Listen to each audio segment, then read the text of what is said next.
pagi, Bu Putu dan teman-teman. Kami dari kelompok 4.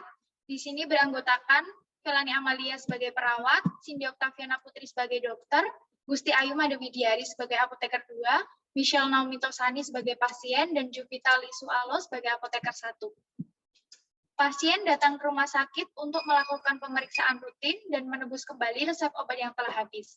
Setelah pasien masuk ke dalam ruang pemeriksaan, dilakukan pemeriksaan awal oleh perawat. Baik, selamat pagi Ibu. Perkenalkan, saya perawat Felani. Boleh saya tahu saya sedang berbicara dengan siapa? Dengan saya, Ibu Michelle Sus.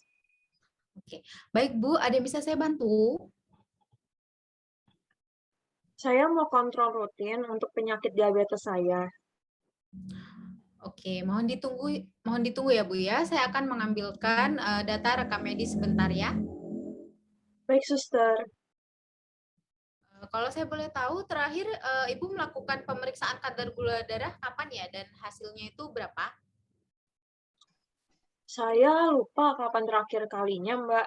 Tapi yang saya ingat itu terakhir saya cek sendiri dengan EasyTouch. Hasilnya sekitar 160 sampai 206 mg per dl.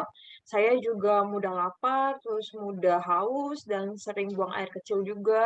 Obat yang sering saya gunakan juga sudah habis, jadi saya mau nebus obatnya, Mbak. Oke, baik Bu, saya periksa terlebih dahulu ya tekanan darah dan nadi Ibu.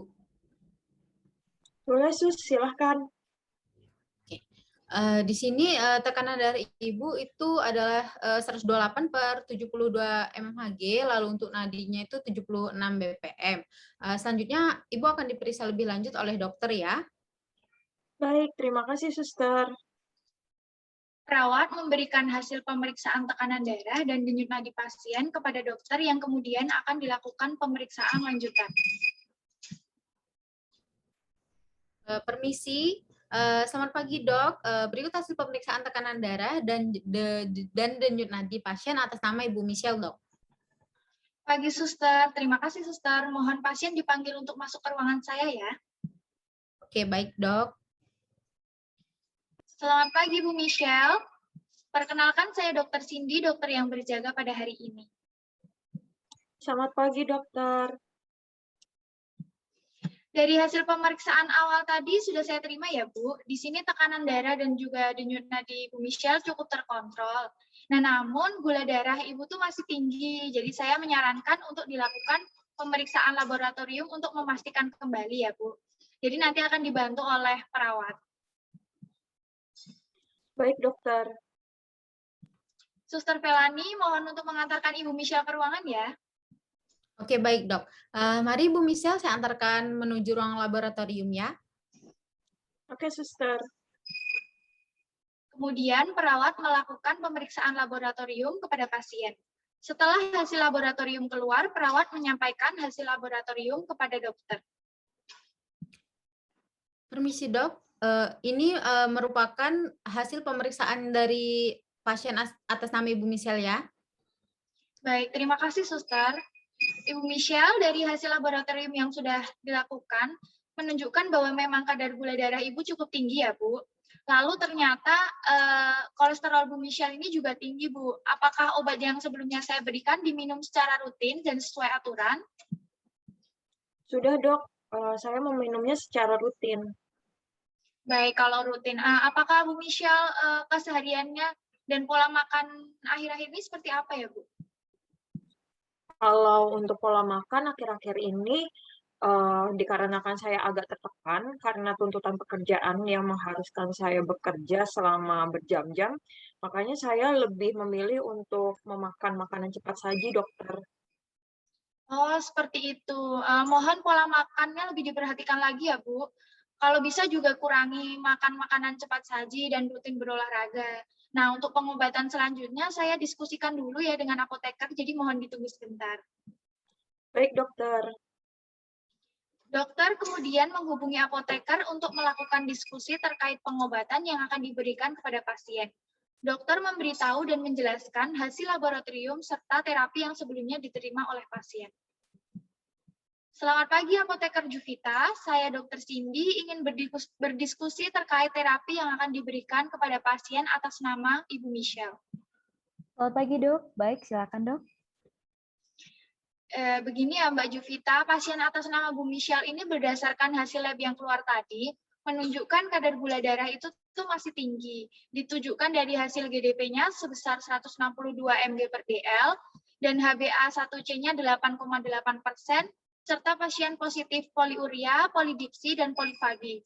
Selain itu, kadar kolesterol pasien juga tinggi, yang ditunjukkan dari LDL-nya sebesar 138 mg per dl, trigliserid 160 mg per dl. Nah, dari hasil tersebut sebaiknya terapi yang diberikan untuk Ibu Michelle ini apa ya, Mbak? Baik dok, sebelumnya apakah ada obat rutin yang diberikan kepada pasien? Ada, Mbak. Sebelumnya saya resepkan metformin, glipizid, lisinopril, dan multivitamin. Baik dok, apakah mungkin pasien sering mengkonsumsi makanan manis akhir-akhir ini dok? Dari penggalian informasi yang saya sudah lakukan tadi, pola makan pasien tidak teratur dan sering mengkonsumsi makanan cepat saji, dan juga minum segelas wine. Baik, kemudian apakah pasien memiliki riwayat penyakit tertentu atau mungkin keluarganya memiliki riwayat penyakit? Kalau berdasarkan rekam medisnya, ibu pasien ini tuh menderita diabetes juga tipe 2, stroke pada usia 78 tahun, serta ayah pasien meninggal karena mengalami myocard infarction pada usia 84 tahun. Nah, adik perempuan pasien juga mengalami diabetes tipe 2, serta adik laki-laki pasien mengalami hipertensi, Mbak. Baik, kalau begitu dok. Untuk mengatasi DM, terapinya tetap sama seperti yang sebelumnya saja dok. Namun karena berdasarkan keterangan pasien itu pemicu yang mungkin menyebabkan pasien ini gula darahnya masih tinggi itu gaya hidupnya. Sehingga lebih baik dokter perlu menekankan edukasi terkait gaya hidup kepada pasien. Kemudian untuk mengatasi dislipidemia dari pasien, dari hasil studi literatur, saya menyarankan untuk diberikan terapi baru yaitu statin high intensity berupa rosuvastatin 20 mg 1 kali sehari pada malam hari. Nah, kenapa dipilih statin? Karena pasien ini telah menderita diabetes mellitus dan berusia 58 tahun, di mana usia ini masuk dalam rentang 40-75 tahun dengan tingkat resiko penyakit kardiovaskular dalam 10 tahun sebesar lebih dari 7,5%. Nah, pada perhitungan dengan Framingham Score, pasien ini mengalami resiko penyakit kardiovaskular atau PKV sebesar 21,5% selama 10 tahun ke depan. Kemudian kenapa saya pilihkan high intensity? Karena pasien ini seperti yang saya sebutkan tadi usianya 58 tahun dan memiliki faktor risiko PKV, yaitu pasien ini pernah mengalami hipertensi. Kemudian untuk pengobatan high intensity itu terdapat dua pilihan sebenarnya, ada atorvastatin 40-80 mg dan ada rosuvastatin 20-80 mg. Kenapa saya pilihkan rosuvastatin? Karena rosuvastatin ini ternyata paling efektif dalam menurunkan kolesterol LDL dibandingkan atorvastatin.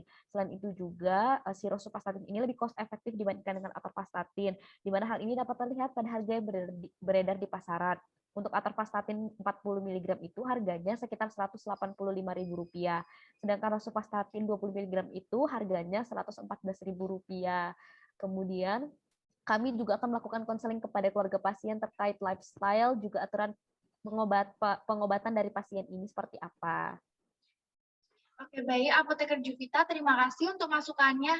Mungkin saya akan resepkan rosuvastatin sesuai yang direkomendasikan untuk pasien. Kemudian ada rekomendasi lain lagi nggak, Mbak?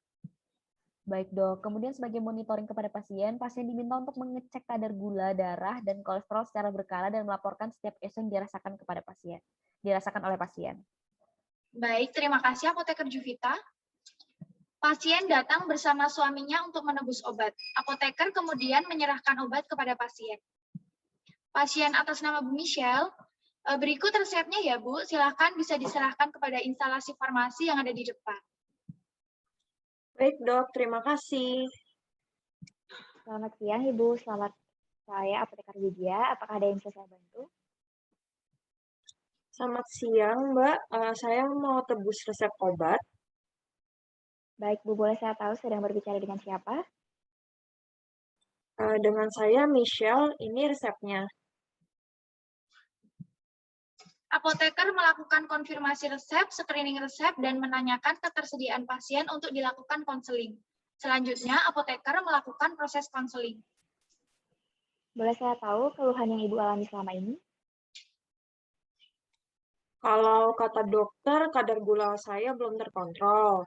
Saya memang ada riwayat diabetes, Mbak. Jadi akhir-akhir ini muncul gejala awal seperti saat saya didiagnosis dulu.